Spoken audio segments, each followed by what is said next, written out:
People have asked me, hey Lisa, what do you think about this? Doug Ford calling an election next Wednesday for the end of February. Now, I don't cover a lot of Ontario politics, but I have an opinion. Here it is. Don't fall for it. Got a little aggressive there. Here's where it's important to compartmentalize things. Did I make a video in regards to tariffs where I said, wow, Doug's being reasonable? Sure did. One thing. He's being reasonable for one thing. And really, that's me comparing him to Danielle Smith. Danielle Smith! In relation to tariffs, is Doug being more reasonable than Danielle Smith? Yes, he is. But when you're comparing one pile of shit to a larger pile of shit, it's still shit.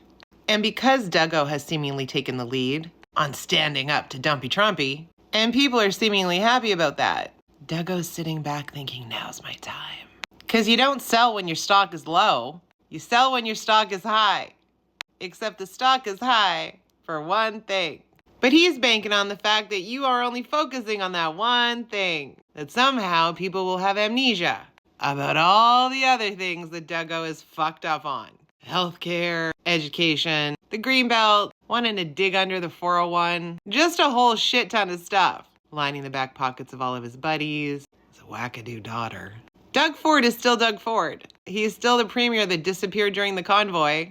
Which really both sides should be mad at that. Privatized liquor sales. Like he's done a lot of bad stuff. He's still a bad premier. So don't forget that. But he's going to do an election now because he thinks he's in people's good graces. For one thing. And he's not special. I mean, he is the chair of the premier's committee, whatever the hell they call it. But probably just because he's loud. I mean, put Wob Canoe in there. We'll get the same stuff done. Probably better. But as I said before, don't fall for it. Again, my apologies.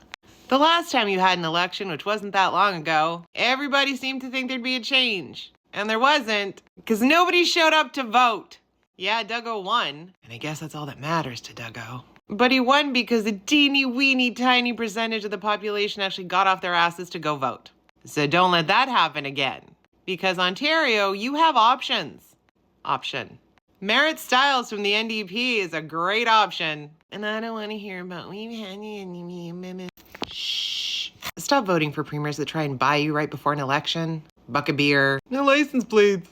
Here's a check. Didn't y'all just get a check? At the end of the day, Dougo really hasn't done anything great for your province. He's had ample opportunity, but the only people that have flourished under Dougo are his rich contract buddies.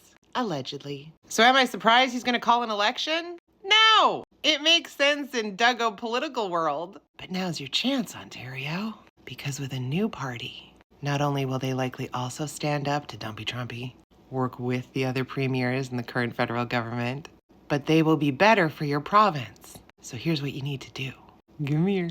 Get out and fucking vote! Because you didn't do that last time. And then, wah. Anyway, there are other content creators that are much more prolific in Ontario politics. And this is just my humble opinion. But I'm not wrong. It's probably a little silly for him to call an election, especially with such a quick turnaround. Because he probably could have ridden this for much longer. But just like Pierre Poilievre wanting an election, he's banking on emotion. He doesn't want to have to be good for longer than he needs to, so that he can be in for 4 years. One more time for the people in back. Don't fall for it! Okay? Okay.